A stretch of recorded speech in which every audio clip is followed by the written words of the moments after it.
Yeah, hi all. So today we'll be covering solid principles. So this is me, Ankit Jain. So I'm a technical architect at one of the MNCs. I'm 18X certified. I'm active in Salesforce events. This is my LinkedIn URL. There's a WhatsApp group also I run, so for which the link will be shared after the session is completed. So today we'll be covering solid principles of programming in Salesforce Apex. The very first question that would come to mind, like what is the solid principles? Why should I learn about solid principles? So means when this session will be covering definition of solid principles, what is the importance, and we'll go through the solid principles. And we'll also like to means before like how I do it is like before learning anything, I should know like what am I missing? Like why should I spend my time learning about this topic? What are the practical implications of this topic? So see, solid principles were actually it was introduced in 2000 year by these two some guys like this Robert C. Martin and Michael Feathers elaborated it. But the overall intent, like by solid principles, I should learn is like it should be easy for me when my application when I practically I write the code when my application scales there would be much more modules that should be coming in, and at that juncture it would be difficult for me to make the changes. So by following the solid principles, what benefit I get is like it reduces the complexity, and wherever if I make a change it would be easy for me to make few further changes. It would be more maintainable. I won't have to make the changes in the code everywhere. That is the whole intent, like why we are learning about solid principles. Any fundamental doubt on this?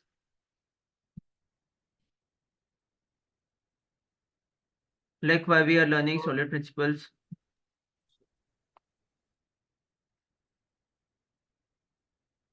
You can please say, you can unmute yourself and speak. No, sir. No? No, sir. Go ahead, sir. Okay, sure. So that's the core reason like why we learn about solid principle. So solid is actually it's actually an acronym.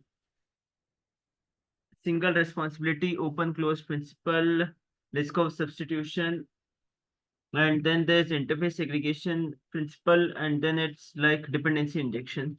So first I will talk about this single responsibility. What single responsibility principle says is like you like how we have the domain class. Are you familiar with the enterprise patterns, like how we do how the actual code? So I will again start it. Like we had talked about like why should we learn about solid principles. I had elaborated the acronym. Sir, recording. Start recording. Yeah, it started. It's Check, it Sir, should your be. voice is still not clear. My voice is still not clear. Is it better? Yes, yes, yes. yes, yes, yes, Yeah. yes. Yeah. So basically, solid principle, actually, that word solid is actually an acronym: single responsibility, open close principle, risk of substitution, interface segregation principle, and then D is for dependency injection. So, first thing will come up on the single solid principle. The first is single responsibility principle.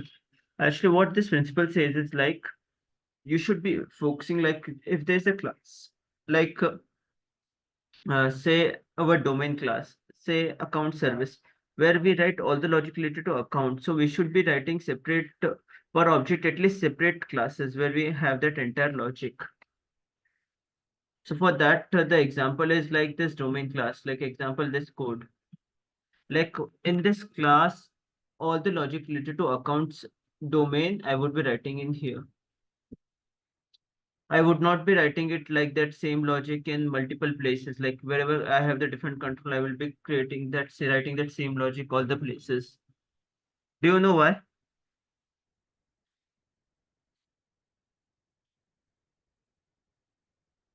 Hello,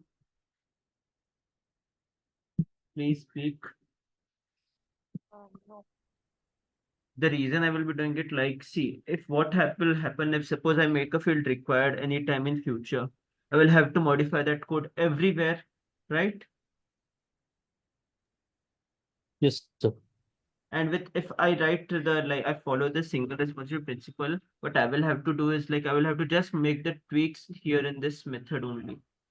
No other place I will have to take care. That's the practical implication of the single responsibility principle. Okay. Are you able to relate? Yes, sir. Yes, sir. Yes, sir. Okay. So the next is open close principle. See what actually it means is like it should be open for extension but closed to modification. See, basically what happens is like as we write an Apex controller, okay? In future there would be new things that would be introduced. But what should happen is like when I add new things, the existing things should not break, right? Yes, sir. Right, sir. So basically it comes under the principle of kind of modularity only. So what I should be doing in is like suppose take example of this payment gateway. Like assume like there is a functionality you want on the payment gateway side. You know like in payment gateway what is the intent of payment gateway, it should process the payment. Now whether it is credit card payment, it is through PayPal, it is through UPI, doesn't really matter. It should implement the payment gateway interface and it should process my payment. Now that is kind of one example of open close principle. Another which I think you would all be familiar with will be the this trigger handler. I assume all of you Sir. have, both of you have worked on the used trigger framework. Yes, sir. Yes, sir. In all the trigger frameworks, you would have seen that interface trigger handler, where it has like this common method like before insert, before update kind of this, and all your trigger handler implements that interface. Yes, yes, sir. Yeah, so what happens is like if in future I have any other trigger handle, like suppose a contact trigger handler I have to do, so I am able to reuse the same interface and implement override those methods. So it's like I'm opening up for extending it for the contact object, but I'm not able to modify this existing means I should not be modifying this trigger handler. So here comes this concept of open close principle. Like what you can assume it in the exam means assume is like see uh like you write have you means in any time in request have you passed single parameters or multiple parameters anytime? Let me just give you another example on the go. I'm just creating it just for you. Like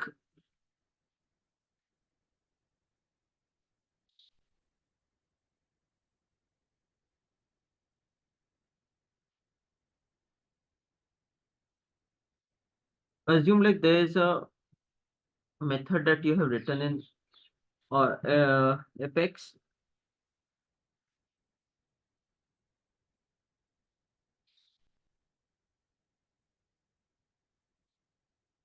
So assume like you have a code like this, like where you have like this is a bad example one. Let me just add another variable. Assume like say it's like say first name,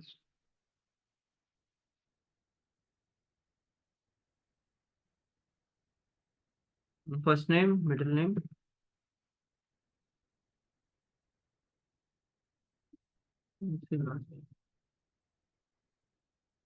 Now in future, what would happen if suppose there's another title or salutation that is being introduced? I would have to modify this entire definition, entire method, right or no? Yes, sir. In future, if suppose I have to add the salutation as well apart from the before the name, it's not possible. But suppose if I would have written it, created a wrapper class out of it,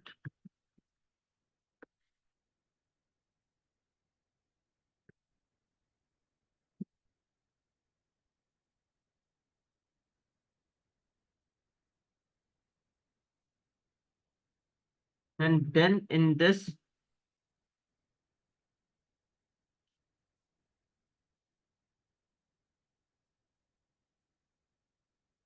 if I would have created a wrapper, my method signature would not have to be changed, right? Right, sir. Here I could have passed that entire object as it is, like whether it is a contact or an account, I would be able to extend the same logic very easily. So this is that concept of open close principle. Now this using this wrapper, I'm able to extend the functionality. And also I'm not modifying this existing code. So this is one kind of implications that we have for this open close principle. Is that clear? Yes, sir.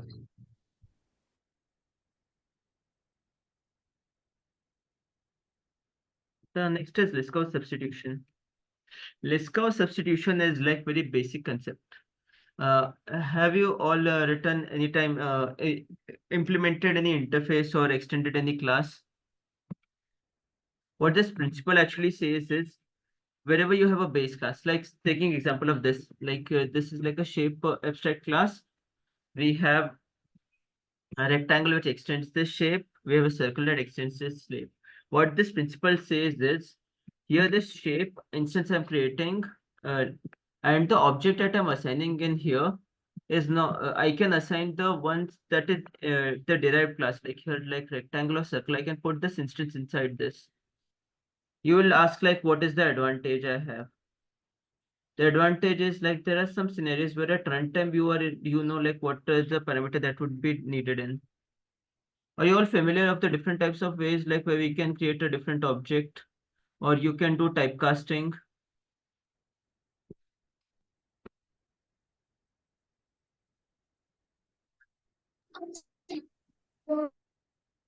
Sorry, if somebody was saying something, I was not able to interpret it. Y- Yes, sir. Yeah, so this concept actually Liskov substitution says is what you need to do is you shouldn't be using interfaces. So in future, like if anything comes in, like suppose taking that same example of credit card, okay? On the screen, if suppose the person has selected credit card or they have selected paper payment, what I can do using that principle is at the left side, I can keep that same instance payment gateway. And then through the type of method, I will be able to create instance of whatever the user has done the selection. So at runtime, that specific method, because I've overridden that method would get called. So that's the advantage I get with risk of substitution. My code is more dynamic actually.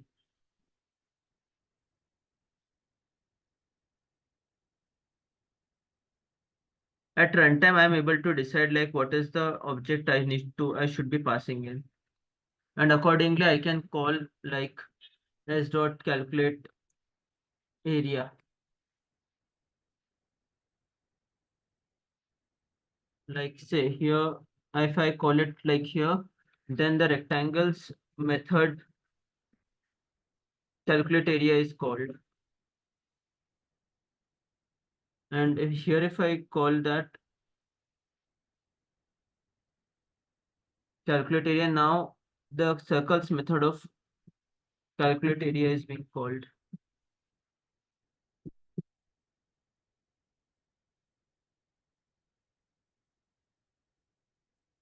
Clear on that? Yes, sir. I'm only actually listening, only hearing only one voice. Others can also, if you have not followed, please raise your means call it out. Yes, sir. Yes, sir, got it. Okay, the next is interface segregation principle. Basically, what this principle says is like whatever thing that you do, like whatever interface you are creating in, that should be very specific. It should not be overly means you are writing illogical things in one interface. Like suppose like we have like database dot means I assume like all of you have written batch class and queuable.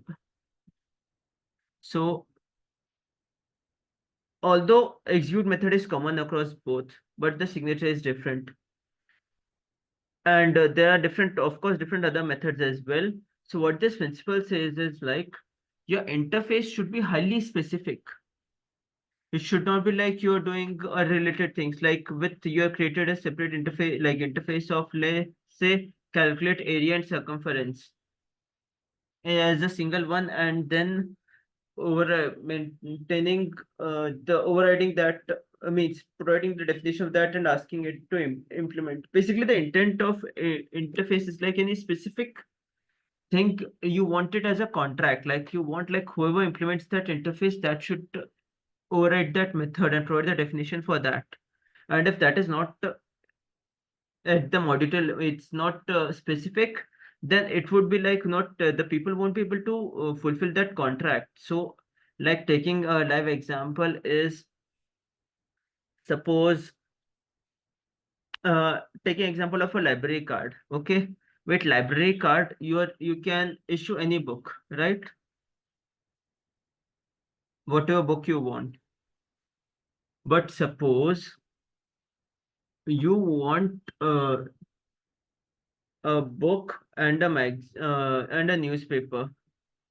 No, sorry, that's actually a bad example. Let me think of a more practical example. What interface segregation principle says is like,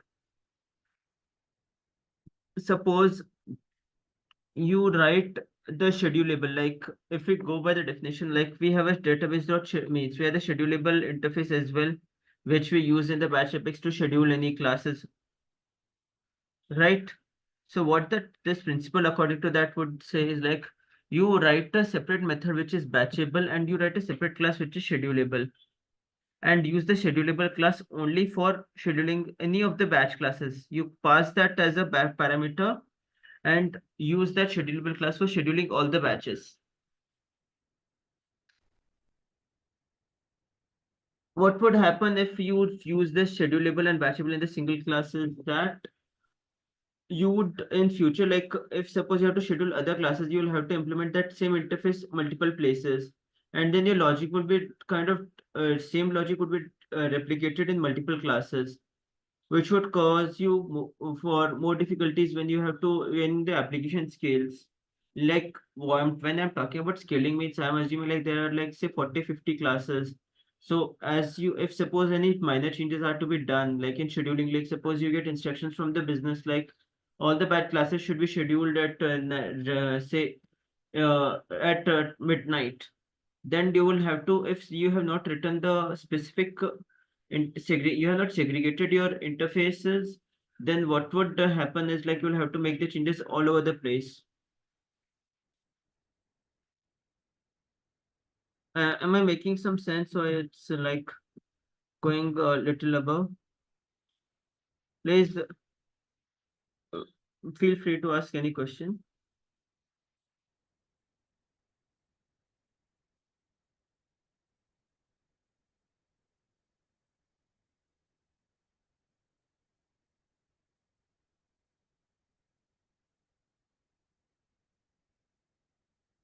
Please acknowledge, so I know like if anything is not clear. Sir, can you give me the any example? Yeah, take an example of say schedulable. Like have you with when sometimes you have to schedule the batch classes as well, right? Yes, sir. So the purpose of schedulable class is like to help you schedule any batch class. So what if suppose in the same class, like assume like you have a batch class where it implements database.batchable, and also in the same class you implement schedulable, and write the for in the first Correct. in the first time for batchable you override the three methods like start, execute and finish, and then for Yes. schedulable again you Finish. Correct. yeah again you write that override that method what it is for schedulable. Now what would happen is like if suppose a requirement comes in that you have to change the logic for scheduling and you have to make it schedule like at midnight, you will have to whatever other, if you had written the code this way, like you have implemented batchable and schedulable in all the for all the classes separately, then your all the classes you would have to modify.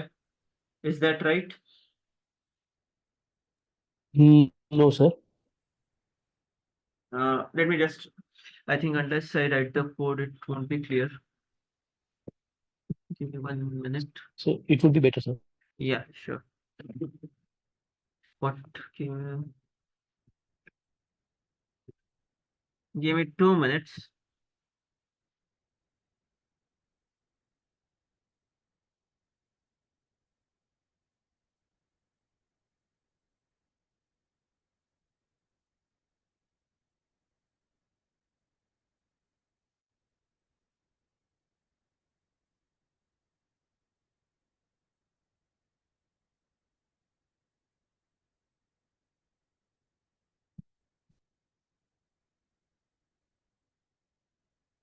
Give me 1 minute. Yeah.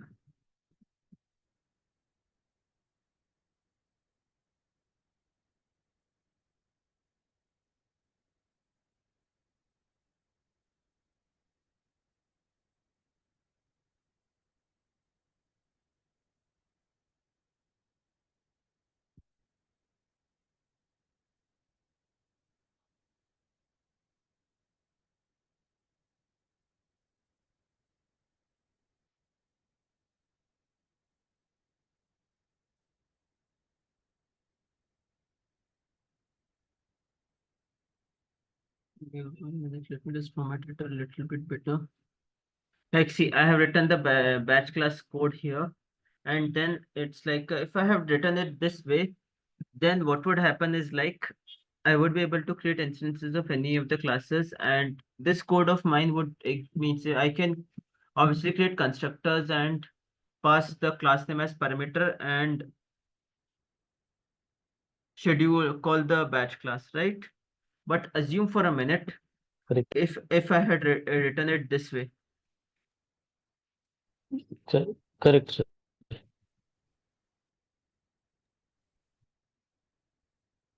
Now what would happen? Now what would happen is like you will have to modify like whatever classes that are. Let me just zoom in a little bit here. Now what would happen is like this logic of yours would have to modify all the places all around the place in the finish method, like you would be calling this. If suppose I assume like you will have to schedule it, the finish method, you will schedule this.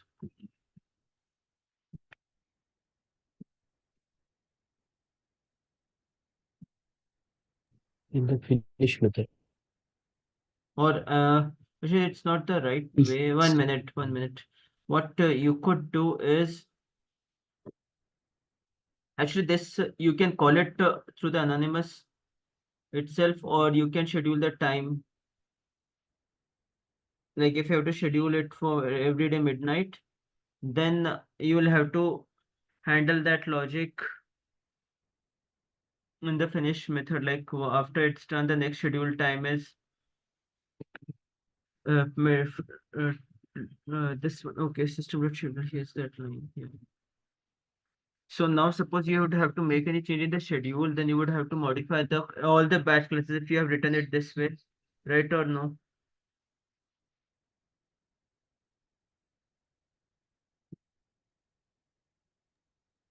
You would have if this, suppose like this my batch class, there are like 3 4 batch classes you have, and if suppose you will have to the you receive requirement from the client to modify the scheduling time for each of those, you will have to modify it all over the place or not. Hello, am I clear? yes, sir. Yeah, so with that principle, if you would have created a separate class like how you have it here, then it would be quite more easy for you to modify that logic only at one place, like where you are implementing this schedulable class interface.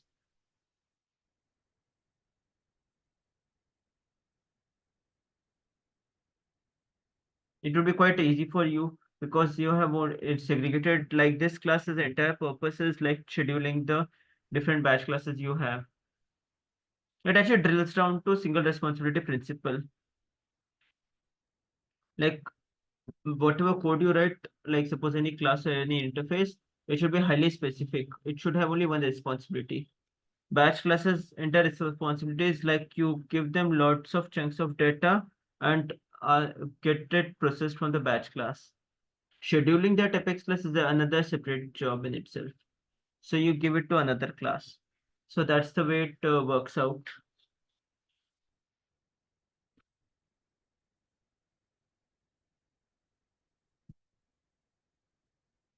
Was it convincing? Yes, sir. No. Uh, Let me just think of another better example.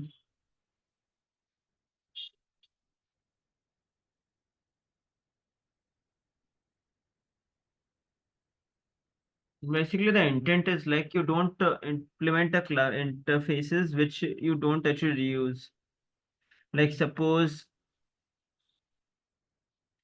you're writing a batch class, but you're not actually providing any aggregated information in that email or whatever means. You are not actually counting like how many records of particular object are being processed in that batch, and still you're utilizing database dot stateful. It doesn't make any sense because the entire intent of database dot stateful was like to maintain its entire state throughout the transaction. So what this design principle says is like it should not be forced to implement any interfaces which it is not actually utilizing.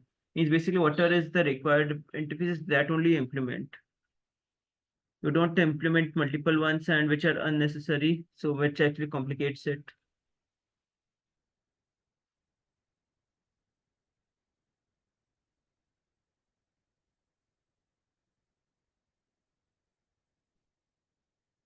Mm, that's what I can say. Tried my level best for explaining that. Was it a little was a little bit it was you were able to get convinced, or still it was like you were unclear?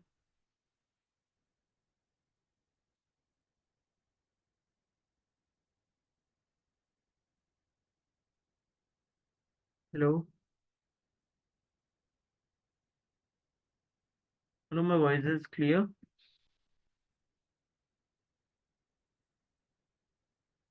Okay, I think he got dropped off, I guess.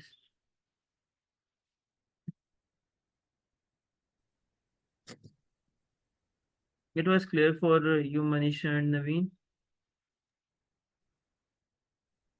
Yes, sir. Okay.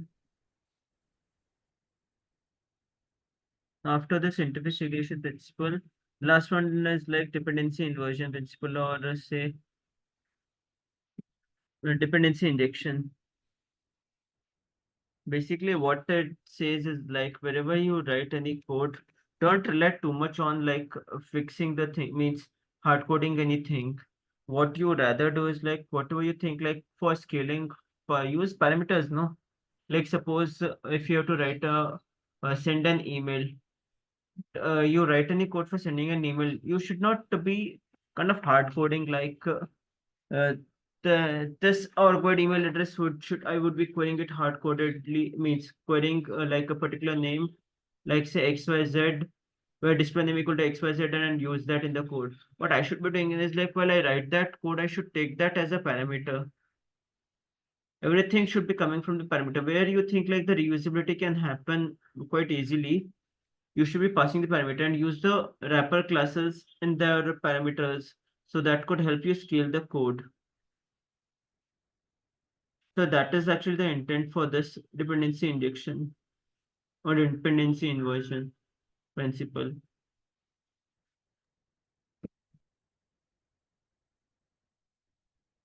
So you were able to get it, or it didn't make any sense?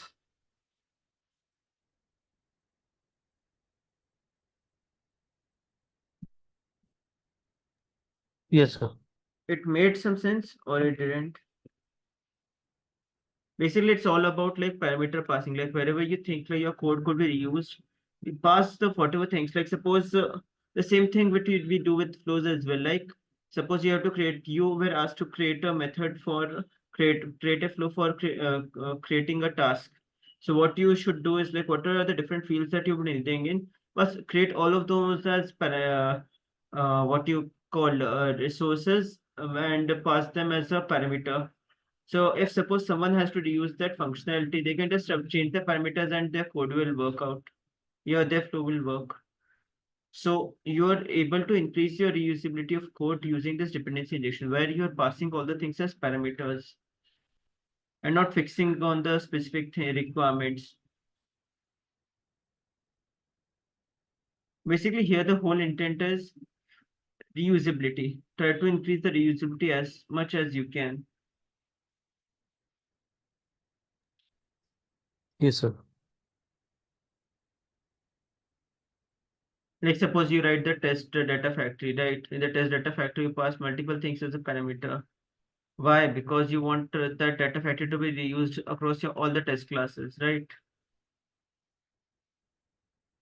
Correct, sir. So the same concept applies here.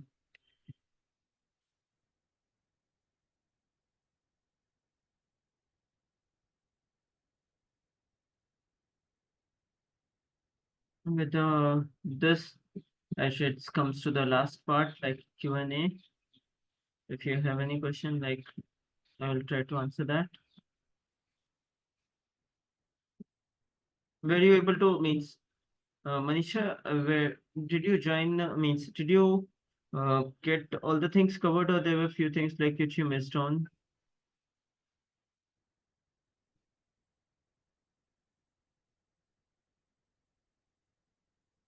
Manisha, you are on mute.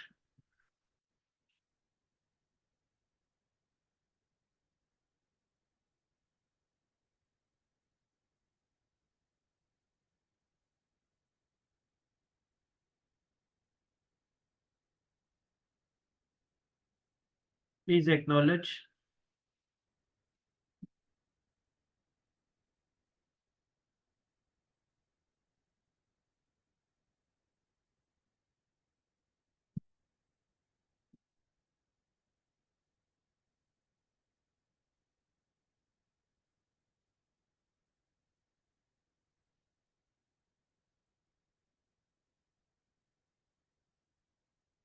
I take that as a